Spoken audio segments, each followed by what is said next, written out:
Para situarnos más o menos y que nos acordemos. ¿Se acuerdan que hablamos de Joás? Joás, el niño que tenía 7 años, y Joiada, el que lo cría. Él tiene un hijo que se llama Amasías. ¿Se acuerdan de Amasías? El que hizo lo recto delante de los ojos de Dios, pero cuando le ganó a Edom, pensó que también le podía hacer la guerra a Israel y ganarles, y pues valió gorro, ¿no? En la época de esos reyes, en Judá, también hubo en Israel un rey que se llamaba Joás, pero no era el Joás niño, era el Joás de Israel. ¿Ok? Y Joás tiene un hijo que se llama Jeroboam, que es del que hoy vamos a hablar. Vamos a 2 de Reyes 14, en el versículo 23. En el año 15 de Amasías, hijo de Joás, rey de Judá, comenzó a reinar Jeroboam, hijo de Joás, sobre Israel en Samaria, y reinó 41 años. E hizo lo malo ante los ojos de Jehová, y no se apartó de todos los pecados de Jeroboam, hijo de Nabat, el que hizo pecar a Israel. Él restauró los límites de Israel, desde la entrada de Amat hasta el mar de la Arabá, conforme a la palabra de Jehová, Dios de Israel, la cual él había hablado por su siervo Jonás, hijo de Amitai, profeta que fue de Gat-Efer. Porque Jehová miró la muy amarga aflicción de Israel, que no había siervo ni libre, ni quien diese ayuda a Israel. Y Jehová no había determinado raer el nombre de Israel de debajo del cielo, por tanto lo salvó por mano de Jeroboam, hijo de Joás. Los demás hechos de Jeroboam y todo lo que hizo y su valentía y todas las guerras que hizo y cómo restituyó al dominio de Israel a Damasco y a Hamat, que habían pertenecido a Judá, no está escrito en el libro de las crónicas de los reyes de Israel. Y durmió Jeroboam con sus padres, los reyes de Israel, y reinó en su lugar Zacarías, su hijo. ¿Ven?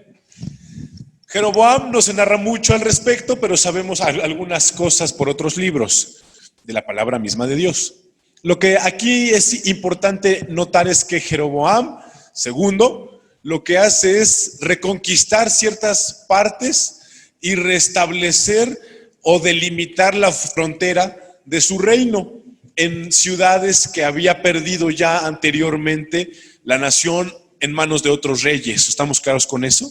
Entonces, en esa época, Jeroboam fue un hombre de guerra, muchos años en el reino, fue de los que más años estuvieron de los reyes de Israel. Jeroboam estuvo varios años y es contemporáneo de Jonás. Jonás le dice, no en el libro de Jonás, pero Reyes nos comenta que Jonás profetiza de parte de Dios precisamente las victorias de Jeroboam. El libro de Reyes nos dice que Jeroboam en particular no era un hombre que hizo lo bueno delante de los ojos de Dios, pero que Dios lo quiso utilizar para salvar a Israel. Dios lo quiso utilizar porque todavía no quería destruir a Israel, ¿ok? En este contexto, vamos a hablar hoy acerca de Jonás. Jonás, les repito, es contemporáneo de Jeroboam II. Después de él viene Oseas y Amós, de los que vamos a hablar el viernes y domingo en la mañana, ¿ok? Precisamente vamos al libro que lleva su nombre, Jonás. Aquí nos confirma que es el mismo Jonás, porque dice en el versículo 1, vino palabra de Jehová a Jonás, hijo de Amitai. ¿Se acuerdan que es el que menciona Jeroboam? Diciendo, levántate y ve a Nínive, aquella gran ciudad, y pregona contra ella porque ha subido su maldad delante de mí. Y Jonás se levantó para huir de la presencia de Jehová a Tarsis y descendió a Jope y halló una nave que partía para Tarsis y pagando su pasaje entró en ella para irse con ellos a Tarsis, lejos de la presencia de Jehová. Pero Jehová hizo levantar un gran viento en el mar y hubo en el mar una tempestad tan grande que se pensó que se partiría la nave. Y los marineros tuvieron miedo y cada uno clamaba a su Dios, echaron al mar los enseres que había en la nave para descargarla de ellos. Pero Jonás había bajado al interior de la nave y se había echado a dormir. Y el patrón de la nave se le acercó y le dijo: ¿qué tienes, dormilón? Levántate y clama a tu Dios. Quizá Él tendrá compasión de nosotros, si no pereceremos. Y dijeron cada uno a su compañero: venid y echemos suertes, para que sepamos por causa de quién nos ha venido este mal. Y echaron suertes, y la suerte cayó sobre Jonás. Entonces le dijeron ellos: decláranos ahora por qué nos ha venido este mal. ¿Qué oficio tienes y de dónde vienes? ¿Cuál es tu tierra y de qué pueblo eres?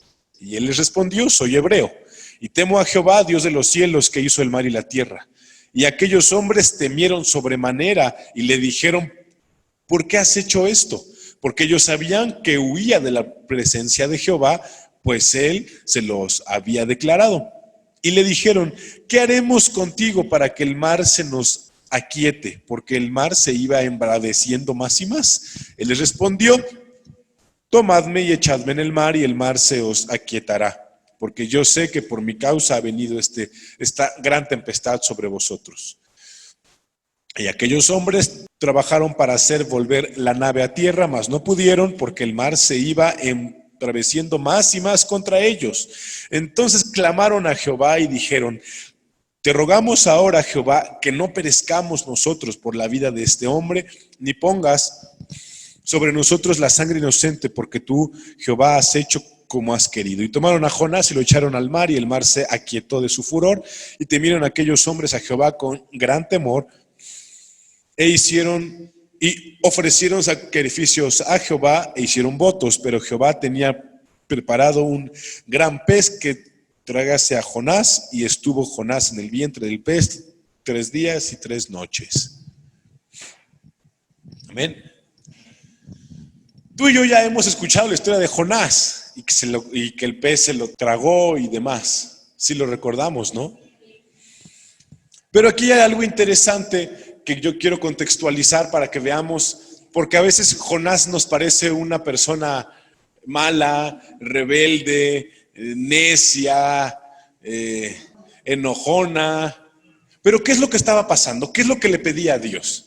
Dios le pedía que fuera a Nínive. ¿Qué ciudad es Nínive? Nínive era una ciudad de la nación o del pueblo de Asiria. Sennacherib, más adelante, Sennacherib, el que le hizo la guerra a Ezequías, utilizó Nínive como capital de Asiria. Asiria era una nación era un pueblo importante. De hecho, para vencerlo, Babilonia y Persia se unieron. Babilonia y Persia se unen para destruir o para atacar o debilitar a Siria. Tú y yo sabemos quiénes son los asirios en el libro de Reyes. Eran enemigos de Israel, enemigos de Judá. ¿Qué le pedía Dios a Jonás? Ir con sus enemigos y decirles que su Dios les estaba dando una oportunidad de arrepentimiento. Asiria, la nación que tú y yo leemos en Segunda de Reyes 17, ¿qué hicieron? Llevaron cautivos a los israelitas y les regresaron una serie de combinaciones y mezclas de dioses y de personas ahí. Asiria esclavizó a Israel. Asiria era un enemigo de Israel. Entonces, lo que le estaba pidiendo Dios a Jonás era: ve y dile a tus enemigos que voy a tener misericordia de ellos si se arrepienten, porque su maldad ya llegó hasta donde yo estoy. ¿En qué posición ponía esto a Jonás?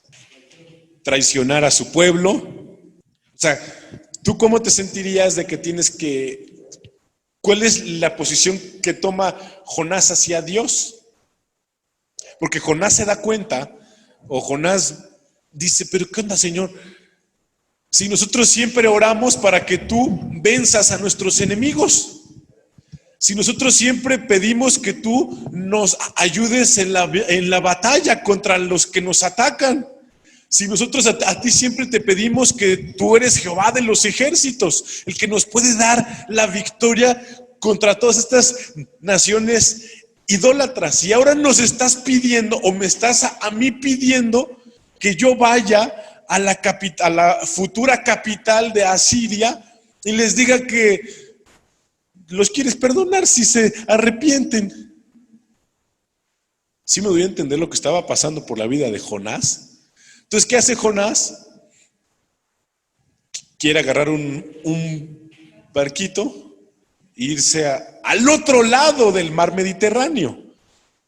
Él quiere ir a Tarsis, que se relaciona con España o con la península ibérica. O sea, aquí, no sé si ubican, aquí está África, aquí está Israel, Turquía, Grecia, Italia. Es como una boquita así, pues. Abajo está África, aquí arriba está Europa y de este lado hacia acá está Asia, ¿ok? Entonces, supongamos que él estaba aquí en Israel y tenía que ir hacia adentro del continente. ¿Y qué hace?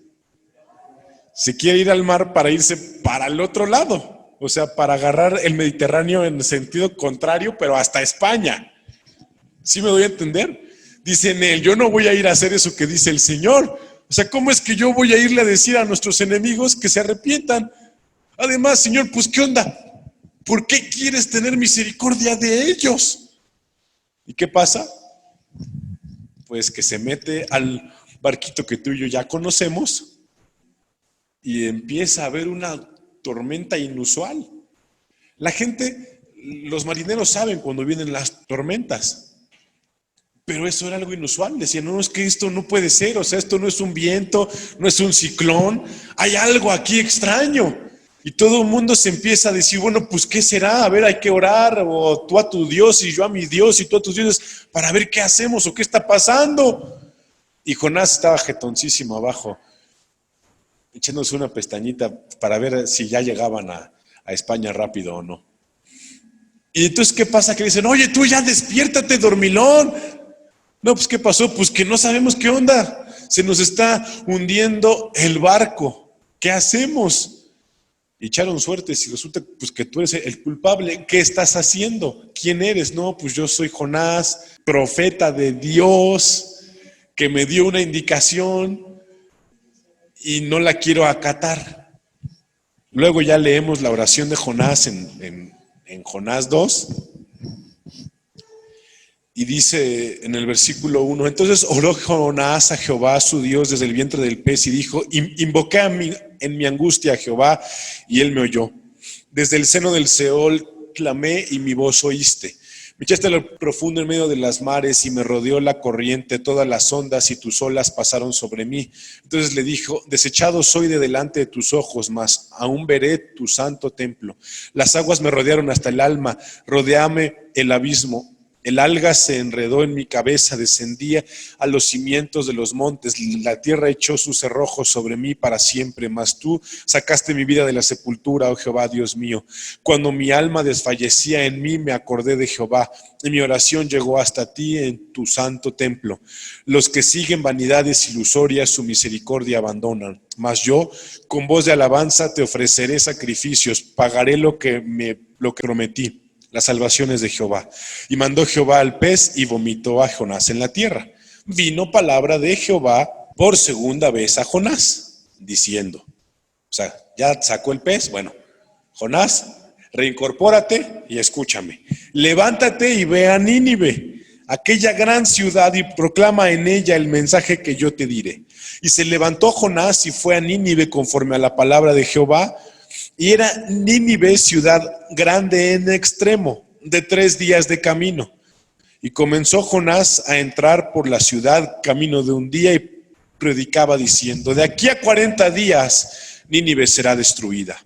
Y los hombres de Nínive creyeron a Dios y proclamaron ayuno y se vistieron de cilicio desde el mayor hasta el menor de ellos. Y llegó la noticia hasta el rey de Nínive y se levantó de su silla, se despojó de su vestido y se cubrió de cilicio y se sentó sobre ceniza.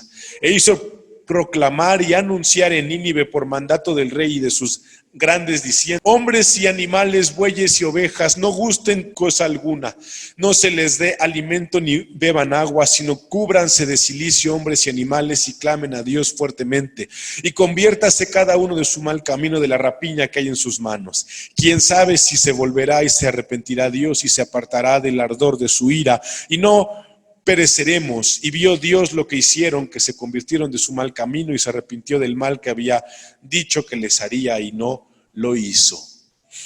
Amén. Jonás, entonces, después de que el pez lo vomita, el Señor le dice: bueno, acuérdate, Jonás, que tienes un pendiente. No se me ha olvidado. Tienes que ir a Nínive. Y tienes que decirles que se arrepientan o el mal va a venir sobre ellos. Y Jonás va. Y Jonás va y les comparte y les dice: en 40 días la nación va a ser destruida si ustedes no se arrepienten. Amén. Dice la palabra que la nación escuchó a Jonás y se arrepintió. Y escuchó. Y no solamente se arrepintió, sino que incluso ayunaron, hasta los animales, ahí a todos les tocó parejito, y dijeron: pues vamos a ver si el Señor nos perdona. Él es Dios y si quiere pues nos puede perdonar. En el capítulo 4, pero Jonás se apesadumbró en extremo y se enojó. ¿Por qué se enojó Jonás? Pues porque Dios tuvo misericordia de los asirios, sus enemigos. Y oró a Jehová y le dijo: ahora, oh Jehová, ¿no es esto lo que yo decía estando aún en mi tierra? Por eso me apresuré a huir a Tarsis, porque sabía yo que tú eres Dios clemente y piadoso, tardo en enojarte y de grande misericordia, y que te arrepientes del mal. Ahora pues, oh Jehová, te ruego que me quites la vida, porque mejor me es la muerte que la vida. Y Jehová le dijo: ¿haces tú bien en enojarte tanto? Y salió Jonás de la ciudad y acampó hacia el oriente de la ciudad, y se hizo allí una enramada y se sentó debajo de ella a la sombra hasta ver qué acontecería en la ciudad. A ver si la destruyó el Señor o no. A ver si ya cambiaba el Señor de opinión otra vez. Y preparó Jehová Dios una calabacera, la cual creció sobre Jonás para que hiciese sombra sobre su cabeza y le librase de su malestar. Y Jonás se alegró grandemente por la calabacera, pero al venir el alba del día siguiente, Dios preparó un gusano, el cual hirió la calabacera y se secó. Y aconteció que al salir el sol, preparó Dios un recio viento solano, y el sol hirió a Jonás en la cabeza y se desmayaba. Y deseaba la muerte, diciendo: mejor sería para mí la muerte que la vida. Entonces dijo Dios a Jonás: ¿tanto te enojas por la calabacera? Y él respondió: mucho me enojo hasta la muerte.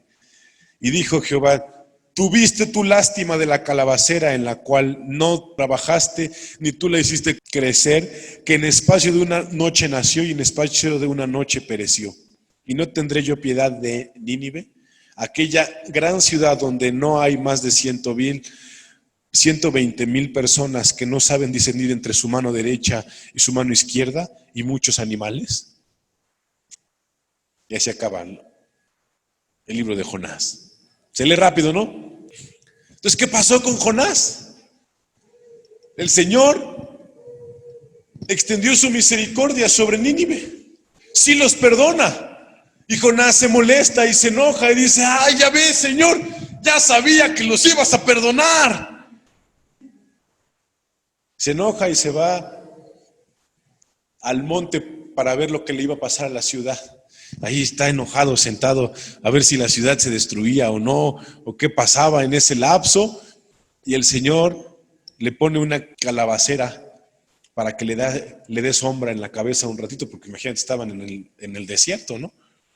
Así, Nínive y toda esa zona, o sea, ya de Israel hacia adentro, es puro desierto horrible. Y estaban ahí, estaba él ahí en la calabacera, y estaba muy enojado, ¿no? ¿Por qué te enojas? Y entonces el Señor manda un gusanito y se muere la calabacera. Y dice, no, jamás, Jonás. ¡Ay, mugrosa calabacera, ya se me murió! Le dice, ¿por qué te enojas? Si yo fui el que en un día hizo que la calabacera estuviera de ese tamaño y en un día hice que la calabacera se destruyera. Yo tengo misericordia de estas personas que no saben distinguir entre su mano derecha y su mano izquierda. Y además ahí hay muchos animales que son inocentes. ¿Cuál es el mensaje que miramos, mi hermano? Hay muchas cosas interesantes. La voluntad de Dios para nosotros no siempre va a ser algo con lo que nosotros estemos de acuerdo. La voluntad de Dios no siempre va a hacer lo que nosotros querramos. Y Dios no va a actuar con las otras personas como nosotros pensamos que debería de actuar. Dios tiene una justicia y la de los hombres es una falsa justicia. Dios tiene misericordia. Dios quería extender su gracia sobre la gente de esa nación. Esa nación más adelante le sirve. A veces la voluntad de Dios no va a ser algo que nosotros querramos. Pero no por eso nos podemos rebelar o oponer a Él. Otra cosa que debemos de saber, Dios va a tener misericordia de quien Él quiera tener misericordia. Tú ponte a pensar en alguien que toda la vida te haya hecho algo malo, que siempre se burló de ti, que siempre te estuvo ofendiendo, lastimando, atacando, etcétera, etcétera, etcétera. Y tú cuando vienes al Señor y el Señor te rescata y tu vida ahora ya está muy padre, ¿quieres que a él le vaya mal, sí o no? Que a esa persona le vaya mal. ¿Quieres que esa persona se dé cuenta de lo bien que te va a ti y lo mal que le va a esa persona? Quiero que sepa y que se dé cuenta de que ahora me va mejor que a él. Así es nuestro corazón, amén. Pero así no es el corazón de Dios. Él le dice, ¿sabes qué? Jonás, quiero que tú vayas y le hagas ver a esa persona que yo lo quiero perdonar. Quiero que tú le hagas ver que yo quiero extender mi misericordia también sobre él. No solamente quiero extender la misericordia sobre ti. A veces eso se nos olvida. Dios no quiere solamente que nosotros estemos bien. Dios quiere que otras personas estén bien. Dios quiere que incluso las personas que a nosotros no nos caen bien sean salvas. Dios quiere que incluso, por eso es que Jesús enseñaba, ama a tus enemigos. Has escuchado que mía es la venganza, que yo voy a atacar, que ames a los amigos y que seas honesto y que seas buena onda, pero yo te digo, ama a tus enemigos y dales bien a los que no pueden pagarte ese bien. Nuestro corazón, mi hermano, no es tan extraño o tan ajeno, al de Jonás. Nosotros también somos envidiosos, nosotros también somos celosos, nosotros también no queremos que a la gente que nos odiaba le vaya bien.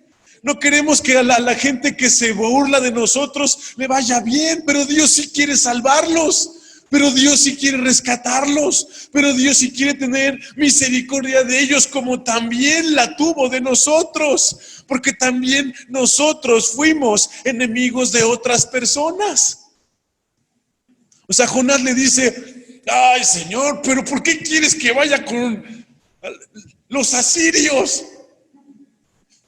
Imagínate que Jonás hubiera sabido que Sennacherib y todas estas personas, y el rey anterior a él, iba a hacer todo lo que hizo en Israel. ¿Tú crees que Jonás iba a querer ir? Era difícil, ¿sí me doy a entender? ¿Cómo se trató a Jeremías cuando dijo, déjense llevar por los babilonios? Esto es de parte de Dios. Es el juicio de Dios. Es lo que le corresponde a nuestras acciones. Pero Dios allá nos va a bendecir. Y aparte, nos va a volver a traer a nuestra tierra. Confíen en Dios. ¿Y tú crees que la gente lo quería? Pues ¿quién lo va a querer? O sea, lo que les estaba diciendo es, ríndanse ante el enemigo. Jeremías les decía, ríndanse ante el enemigo, Dios no los va a ayudar. Y Jonás le decía al enemigo, arrepiéntanse, Dios los quiere ayudar. ¿Sí me doy a entender de la situación en la que estaba?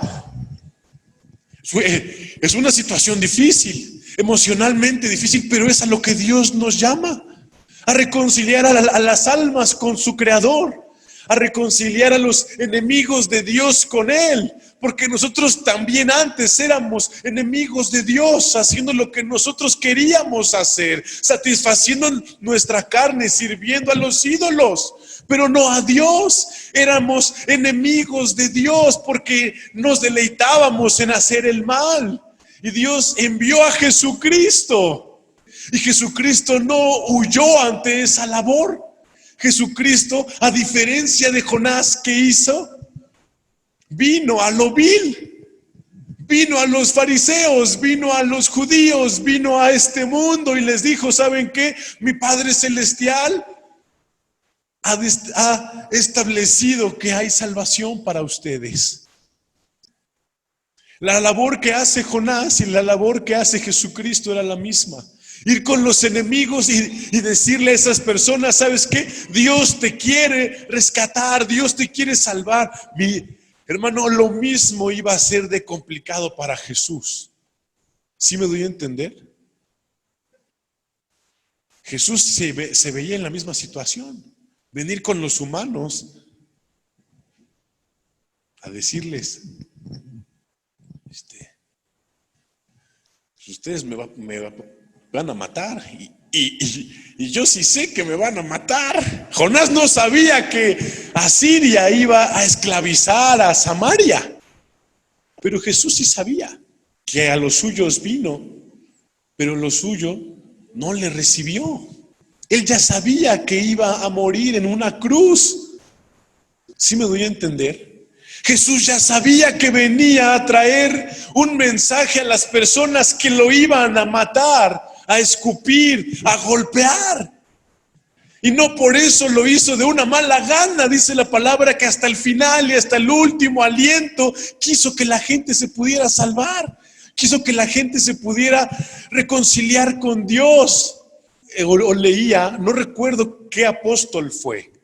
Este hombre, este siervo de Dios, lo iban a matar y lo encarcelaron y le empezó a compartir a su verdugo y le compartió a su verdugo, al que lo iba a matar, al que le iba a cortar la cabeza y al que lo estaba lastimando, le compartió del amor y de la misericordia de Dios. No recuerdo si fue Santiago o quién fue, pero se los digo el viernes.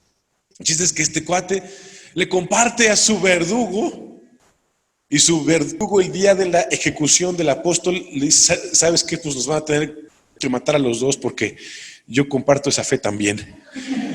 ¿Sí me doy a entender? Ese es el corazón de Dios. Un corazón de misericordia. Un corazón de amor. Imagínate, mi hermano, él venía. Imagínate la situación cuando Judas viene en la noche ese día y le dice, amigo, ¿a qué vienes? Y le dice, maestro, y le da un beso. Y Jesús ya sabía a qué venía y qué estaba haciendo.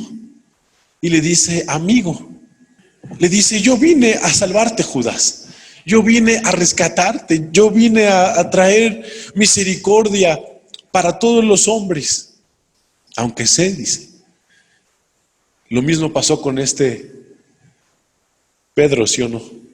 Pedro, me vas a negar. No, ¿cómo crees que yo soy el mejor de todos? Me vas a negar, Pedro, yo lo sé. Pero no pasa nada. Yo estoy orando a mi Padre para que una vez que eso pase, pues tu fe no falte. La misericordia de nuestro Dios, la misericordia de Jesucristo, le dijo, yo sé que me vas a abandonar, yo sé que no vas a querer reconocer que estuviste conmigo, pero yo te amo. Y yo vine y le voy a rogar a mi Padre en verdad para que tú tengas una oportunidad más. Jonás falló en su corazón, porque su corazón es un corazón malvado, era un corazón envidioso, ¿sí o no? Pero Jesús no falló con nosotros. Jesús no falló con la humanidad. Jesús vino a ti sabiendo que tú eras enemigo de su Padre. Jesús vino a ti sabiendo que tú eras enemigo, porque todas las personas, dice Santiago, el que se hace amigo del mundo se constituye enemigo de Dios. Jesucristo sabía que tú eras amigo del mundo, que habías elevado tu alma a vanidad. Sabía que te deleitabas en la visión que este mundo había establecido. Y de todos modos, dijo, quiero venir a decirles que si se arrepienten, Dios va a tener misericordia de ellos.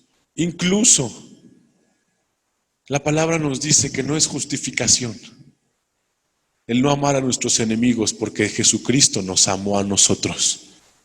El no perdonar a nuestros enemigos, porque Jesucristo perdonó nuestras ofensas. Y aunque los judíos conocían la historia de Jonás, no le hablaban a los samaritanos, ¿verdad? Fuchi los samaritanos, ellos que se vayan para allá. Porque el Señor les decía, yo estoy hastiado de sus sacrificios, yo quiero misericordia. Yo quiero misericordia. Que se comporten como yo he sido con ustedes. Es un mensaje muy corto, pero es un mensaje muy importante. Porque la palabra de Dios nos pide lo mismo que Jesucristo hizo por nosotros. Nos pide que respondamos, así como Jesús lo hizo por nosotros. A lo mejor y tú no te sientes tan asirio. No, yo no soy asirio, yo soy más bien como un moabita. Pues por donde le busques, moabita, amonita, edomita, filisteo, sirio, asirio, babilonio, enemigo de Dios. Pero incluso de ti, de mí, de cada nación, Dios tuvo misericordia. Vamos a ponernos en pie, amén. Jonás a lo mejor se quería justificar. ¿Cómo me pides que haga eso, Señor? ¿Cómo me pides que los ayude? Le dice el Señor en el ejemplo de la calabacera. Yo tuve misericordia de ti. En un día te puse una calabacera, en el otro día lo quité. Yo tengo ese poder, yo tengo esa autoridad. Pienso que es importante que hoy busquemos en nuestro corazón a quién nos hace falta perdonar, a quién nos hace falta amar, de quién tenemos malas actitudes o hacia quién tenemos malas actitudes.